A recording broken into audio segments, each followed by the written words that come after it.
I'm Scott Sommer. I've been practicing holistic medicine for more than 20 years. Our philosophy with this podcast is combining ancient wisdom with modern research to help you protect and heal your family so you can thrive in today's world and the challenges that we're faced with on a daily basis.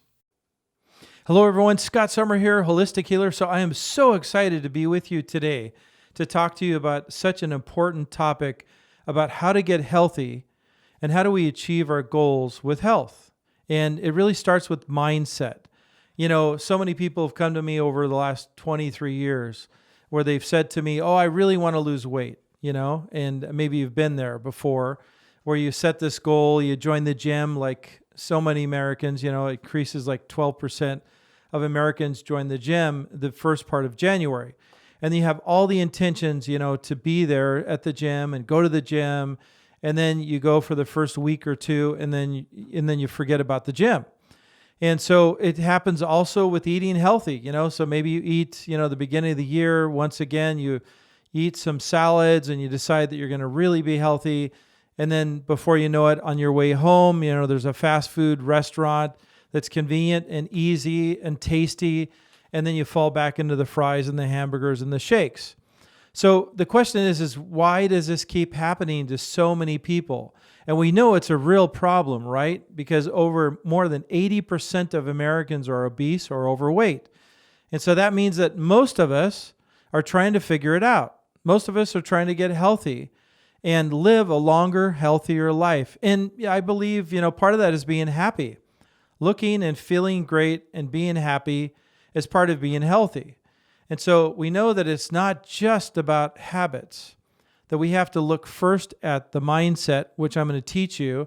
And I really feel that I have some great answers for you today. If you stay to the end and listen all the way through, I promise you that you will learn some great nuggets of how to get healthy, how to be happy, and how to start achieving your goals with the right mindset. And I have some great examples of some legends that have changed my life that I've followed over the years, that I know have changed my mindset so that I could stick with what I'm doing and have determination always. And but it wasn't always easy for me. Just like any other legend that you've heard about, Jack LaLanne, or whoever it might be, Jane Fonda, or Chuck Norris, as an example. All of those legends started somewhere at the base of the mountain, at the bottom of the hill, of the mountain of health. And they had to climb through the right mindset, the right philosophy of health and how to get healthy. Then they had to stick with it. And I call it the Redwood tree. You have to have such determination that you have to build up your mindset before you even decide what you're going to do. You have to decide why it's important to you and how that will change your life so that when the storms of life come, you get distractions. Like I said, you're driving home from work and you see a sign that says, 50% off of burgers or whatever it might be, some special, you smell the donuts, in the office, whatever the temptation might be, that you don't get derailed and off track. I mean, you would never want to ride a train, right? Where, you knew that during the halfway through the ride that the train would fall off the tracks. So I'm going to talk to you about the right mindset that you need to have to be healthy and happy for the rest of your life and the actions or the habits necessary to accomplish that on a daily basis, because we all know you have to be determined and you have to be consistent with certain actions on a daily basis.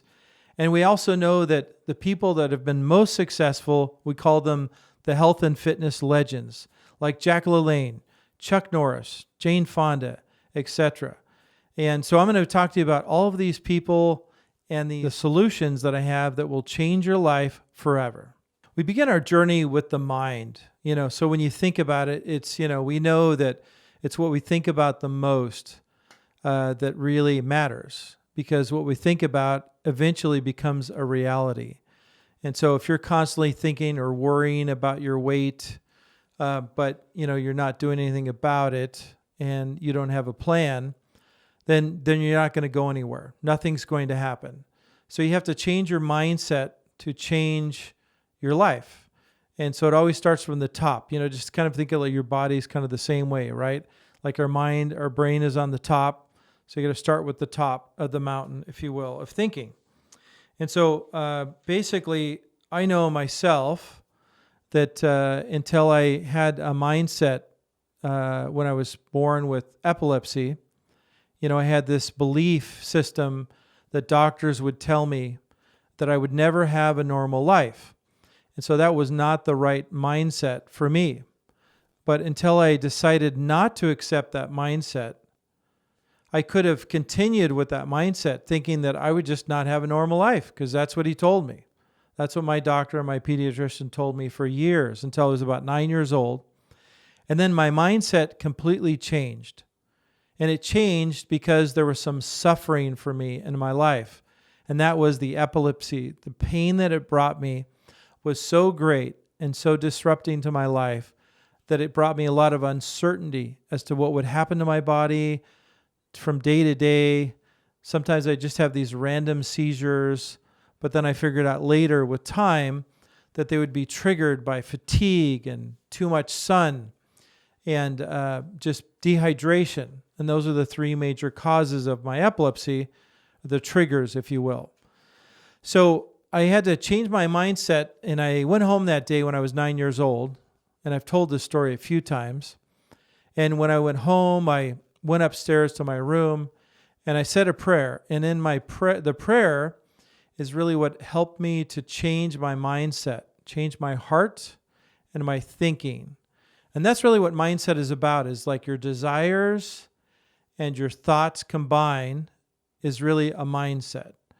And so with this prayer, I prayed for the powers of Superman. So all of a sudden, I went from the mindset of the doctor telling me, oh, you will never have a normal life, to a new mindset that was given to me through this prayer. And so at that moment, I really had a new viewpoint of myself and my body and my mind. And I thought to myself, I am going to have a new life. And I prayed for a new life. I prayed for the powers of Superman. And I felt that if I had the powers of Superman to see with X-ray vision what was wrong with my body and my brain in particular, I felt that I would be able to have a normal life again. And so that's what I prayed for. And that's what I focused on. So focus is another part of our mindset. Whatever you want to achieve, you must focus on it day in and day out, almost with an obsessive mind. And you have to have an open heart to be able to change your mindset, but you have to have determination to keep thinking about that concept. Like, I will not give up. I will always keep going. And you have to develop this mindset. So it takes time to develop a mindset, which I did. And so I finally decided that I was going to do everything I could. So my dad had given me a weight bench. And I remember working out each and every day to get stronger, because the mindset I had at that point was, if I can become stronger, then I can become healthier. And if I eat the best foods, then I can overcome this terrible disease. And so that was the change of my mindset versus before, if I had just accepted this mindset of you'll never have a normal life. This will always be with you, this disease.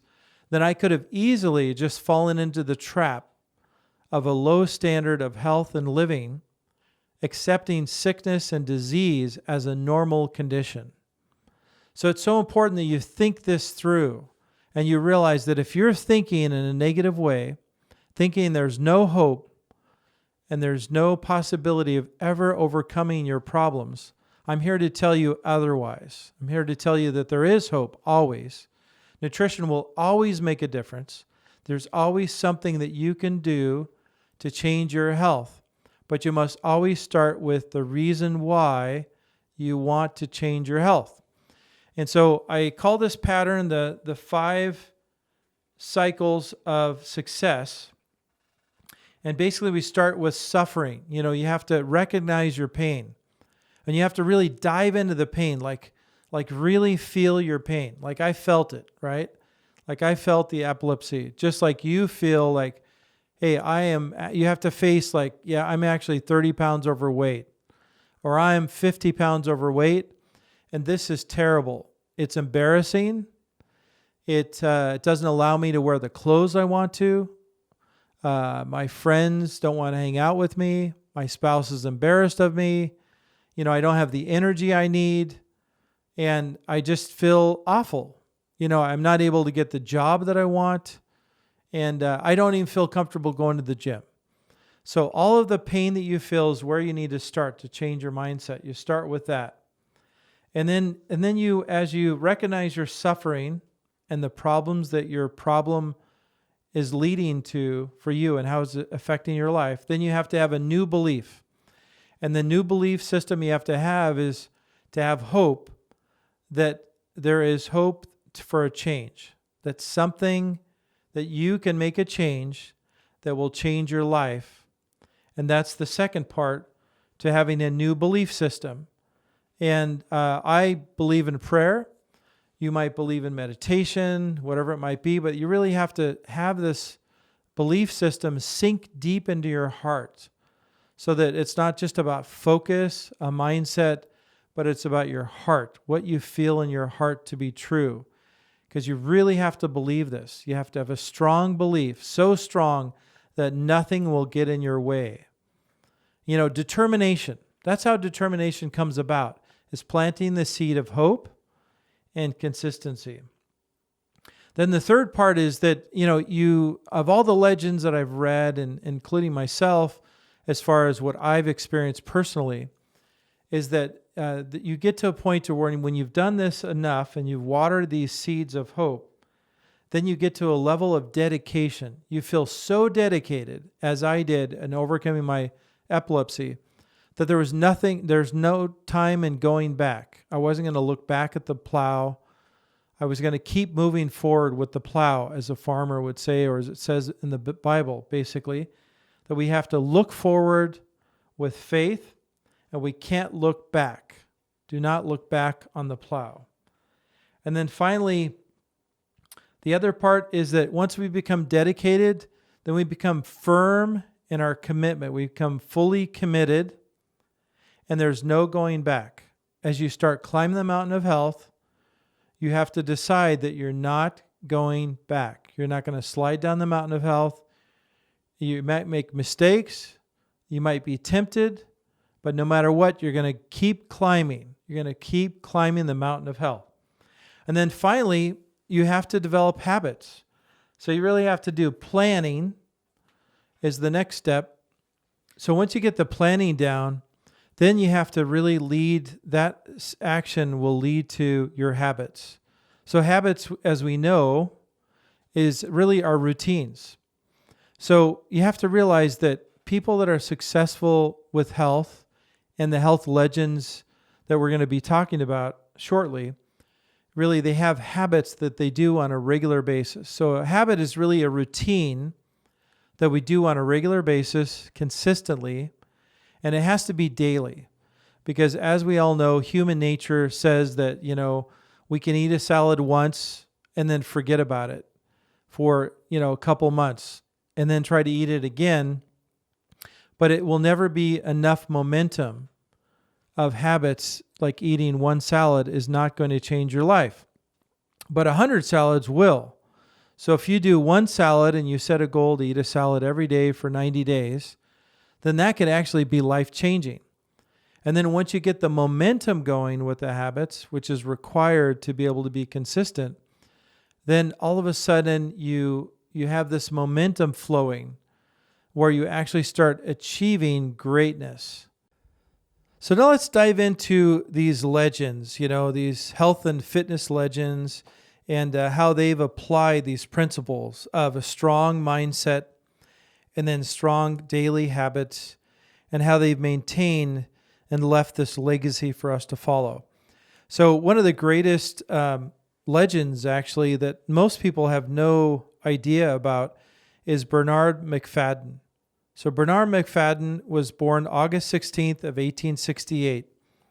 And he was quite an interesting man because he was really into fitness, and he actually created the fitness culture, is what we call it. And he had such an amazing aspect of his life. And his influence actually influenced my dad. So I want to kind of make the connection here between how, somebody like yourself can leave a legacy for your children or anyone around you by making a change in your life with your health and your fitness. You can actually change other people's lives as well. And that's exactly what happened to my dad. So I'll give you some background story on this Mcfadden. So basically my dad, he was about 10 years old or so, and he had a bad leg.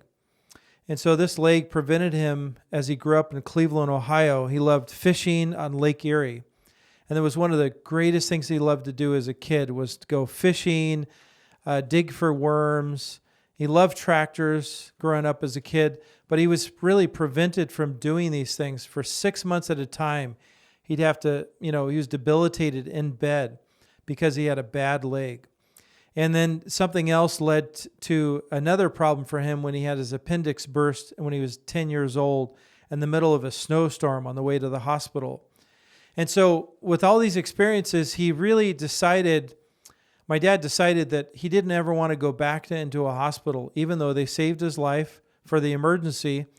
He realized that that would not lead to health and wellness for him the rest of his life by going to hospitals and doing drugs and surgery. So he had to figure it out. And so he read a book or a magazine one day, and the magazine happened to be by a prolific writer, Bernard. And Bernard Mcfadden was just an incredible man who left a legacy. He created gyms and vegetarian restaurants. And above all, he created these magazines that he wrote in prolifically about how to be healthy and how to be a strong man, how to create a strong body. And he explained his story, which I'm going to share with you in a minute. But because of his magazine that he wrote, my dad read his magazine as a kid, as a young boy. And that changed my dad's mindset, realizing that he didn't have to stay in the hospital and stay on drugs and surgery, that there was another way to get out of bed and get healthy. And that was through bodybuilding and weightlifting. And so this man in particular would jump out of planes. I mean, he was just really kind of eccentric, if you will. And he was really the father, if you will, of this fitness culture, is what we call it. If you can imagine back in 1868, when at his birth, that he really was a legacy in the United States. So once again, beginning with his childhood, he was really sick as a child. He was a scrawny child. He didn't have a lot of health, and he was definitely not healthy. And his parents weren't either. So Mcfadden found that at 11 years old, he became an orphan. And this is such a sad story in the beginning because his dad was abusive, alcoholic. His mom didn't take care of herself, and she was very, very sick. And they both died and left him to be an orphan at 11. And he basically didn't really have a way to take care of himself with relatives, so he ended up in an orphanage and then finally ended up in a farm, which was probably the best thing that ever happened to him. And that changed his mindset because many of his relatives told him that he would be just like his mom and he would probably die at an early age. And so somebody tried to plant a seed, a false truth in his brain. And he didn't allow that to happen. He changed his mindset after he worked on the farm as an orphan. And so for 2 years, he worked on this farm, and it really changed his life. And what he realized was by working on this farm, lifting heavy objects, taking care of animals, that he really changed his health. He became healthy and strong. And he saw the transformation of his body. As he approached 13 years old, he ended up moving off of the farm and moving to an office job. So if you can imagine, he went from this physical activity after being sick as a child. He realized that fitness could really change his life. From those habits on the farm of getting up early every morning, taking care of the animals, he actually changed his health completely. And then his health started to decline again. So it's a second decline from birth. And now as a 13-year-old working in an office, he realized that his health was not the same and that he couldn't just keep his health just because he climbed the mountain of health, that actually if he didn't maintain it, which is an important principle, that he just slid down the mountain of health back into disease again when he was about 15, 2 years later. And he realized that he finally hit rock bottom. And he dedicated his life to fasting and strenuous exercise. And he realized that if he didn't give up meat and bread, that was his philosophy that he created. And his mindset, his new mindset was that he was going to really push himself with strenuous exercise and lots of fasting, which he believed was important. After observing animals, he realized that when animals were sick, that they didn't eat. And that he felt that that was a very important way to get healthy, was just to do fasting. And we know that to be true now, that that's a great habit to do intermittent fasting periodically so that our bodies can heal and really recover and regain health. So he dedicated his life completely. And he said that meat and bread was a staff of death. And that was his belief. So he started, basically at that point, he published over 100 books in his lifetime. He, started healthy buildings like gyms, you could call it, across the United States. He started vegetarian restaurants, and this was starting back in New York. And he became very wealthy. He gained a lot of wealth through his health, and starting this Physical Culture in 1899, which was one of his first magazines called Physical Culture, which is the very magazine that my dad read in the 40s when he was born. And so he basically knew a lot of famous stars. Clark Gable, Rudolph Valentino, he knew Will Rogers, and even Franklin Roosevelt. He even sought to be the president. So we can see how this man completely changed his life. Bernard really is a great example of somebody that started with a half to a quarter tank of gasoline, if you will. And he was just tired and scrawny. And then he realized through new habits and a new mindset that he finally dedicated himself to a healthy and strong body for the rest of his life. And he continually developed new habits because he realized that he would end up like his parents, dead early at an early age, like his dad, who died as an abusive alcoholic, and his mom, who was never really healthy. And he just put him in such a tragic state as an orphan that he realized he needed to do something. So really working on the farm, working hard, which is something we don't always realize, that sometimes we think hard work to be healthy just isn't worth it. But we know that it really is, and that it's a major part of determination is that we have to work hard for our health. And as Jack LaLanne once said, we have to make deposits, that we should think of our health as like a bank account. And that if you don't keep making deposits every day into your account, you will go broke. You will not have any money left or any health. And so, by the way, so Jack LaLanne came later on, and, basically Paul Bragg's was the next great crusader in health after Mcfadden. But Mcfadden was the first. And then Paul Bragg's influenced Jack LaLanne at age 15, telling him on stage that, boy, you are overweight and sick. And if you don't change your health now, you will never have a healthy body, and you'll never be healthy for the rest of your life. You'll have major problems of health and disease. So we can see how this pattern of health can continue, like we talked about, the pattern of the 5 success pattern that we need to follow, which is feeling the pain and then creating a new mindset, a new belief, and having hope that that can work, that we can really change our life and turn our life around.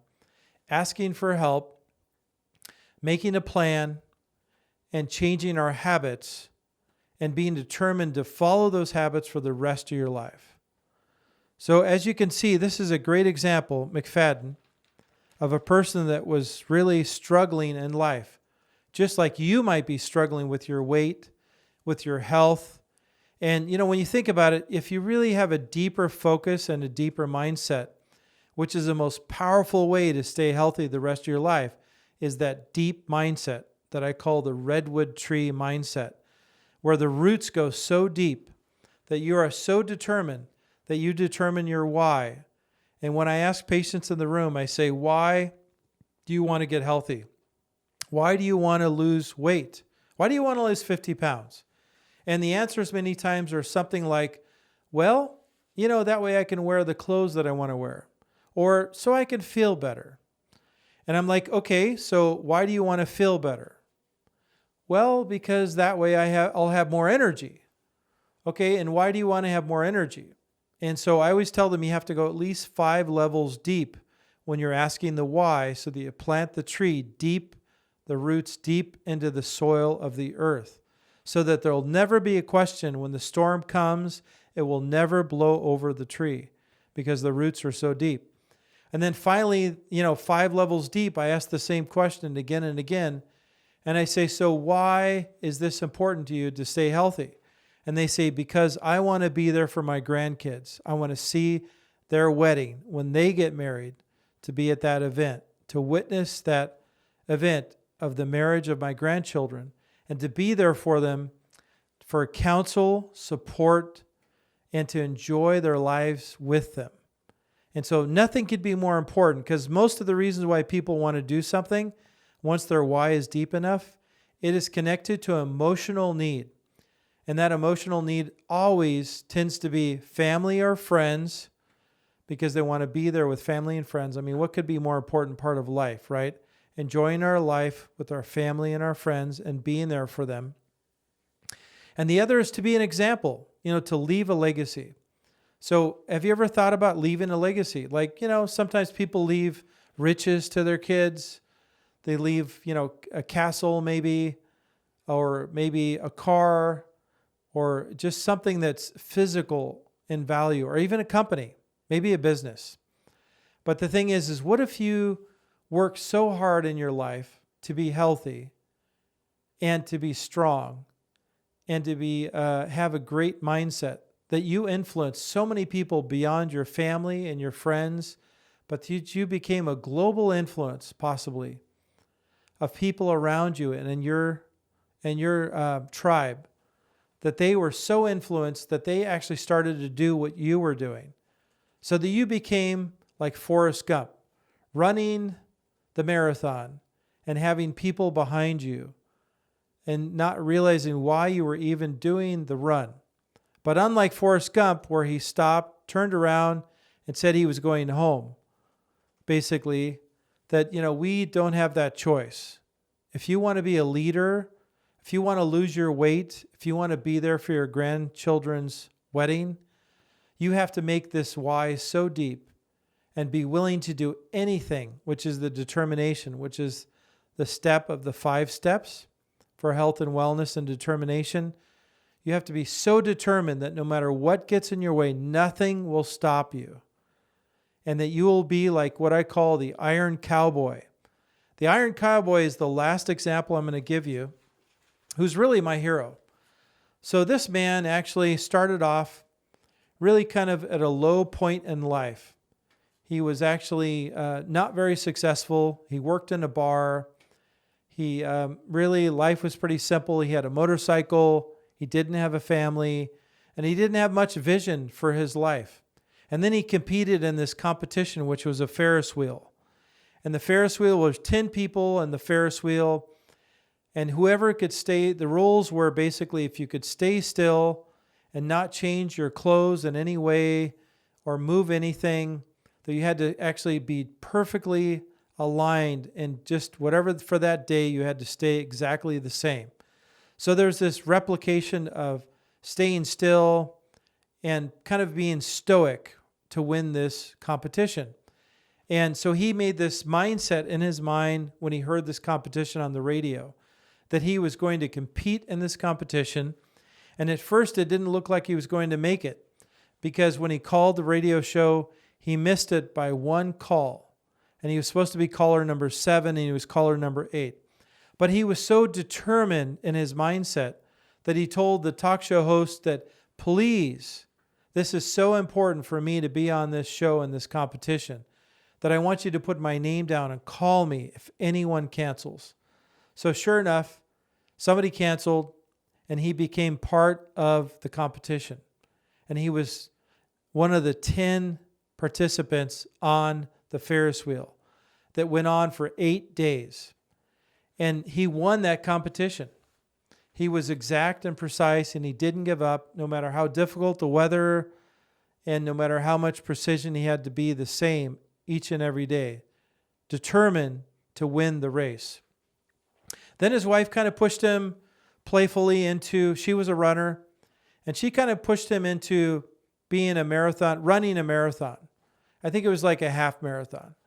And he ended up not knowing how to run the marathon.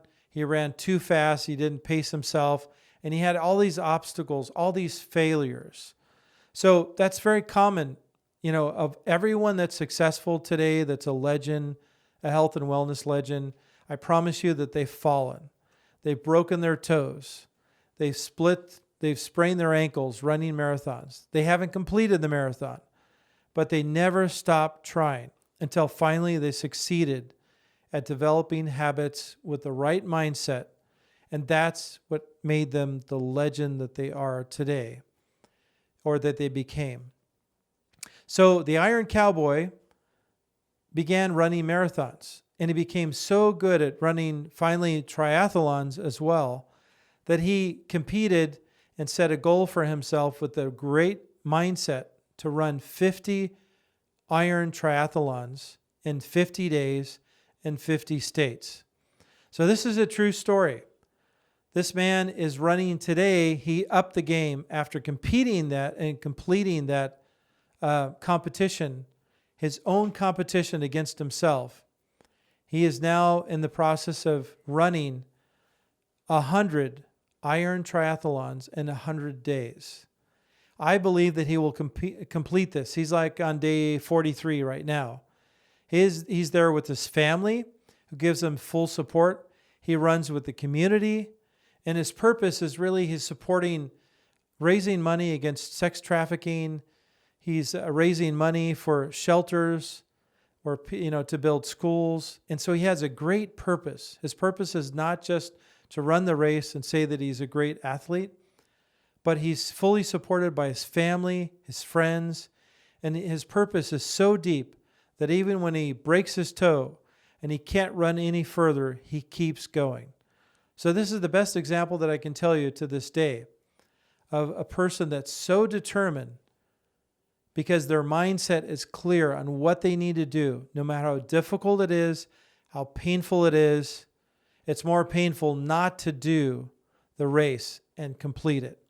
So this is how we should run the race of life.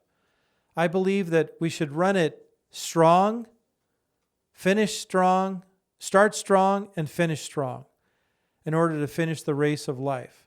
And that we should, all of us, have the opportunity to leave a legacy based on the skills and the gifts that we've been given, but always start strong and finish strong so that you can leave a legacy for your family and your friends, because you never know how much of a ripple in the lake of the world that you can be once we throw in your stone or your boulder into the lake of life, and how many people that you can influence by the ripples that will maintain and sustain after that big boulder is thrown into the lake of life.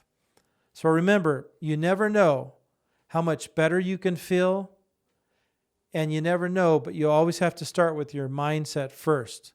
Dig your mindset in, ask your why 5 levels deep, and you make sure that your why is as deep as the roots of a redwood, strong and deep into the earth. The second part is you need to make sure that you have habits. You establish habits for yourself on a daily basis, eliminating the bad habits and tagging them with the good habits so that you have more good habits than bad. And then finally, choose to be a legend in your own tribe. Decide what that will be. Who do you want to be like when you're 80 years old? What are you going to look like? What are you going to feel like? Do you want to live to be 80 or 90 or 100? Or maybe it's just about, instead of a life span, it's maybe more like a health span. To live a healthy span of your life, fully healthy for the rest of your life, living the abundant life. So for now, I leave you this thought. Nobody will ever leave you the ability to be a legend unless you follow through and leave your legacy today. So start today. Don't wait. Get your mindset in place. Collect your habits. Do them on a daily basis and become a legend today so that you can leave the legacy to your family, your children, your great-grandchildren, and all of those around you, which is the greatest gift that you can give the world today.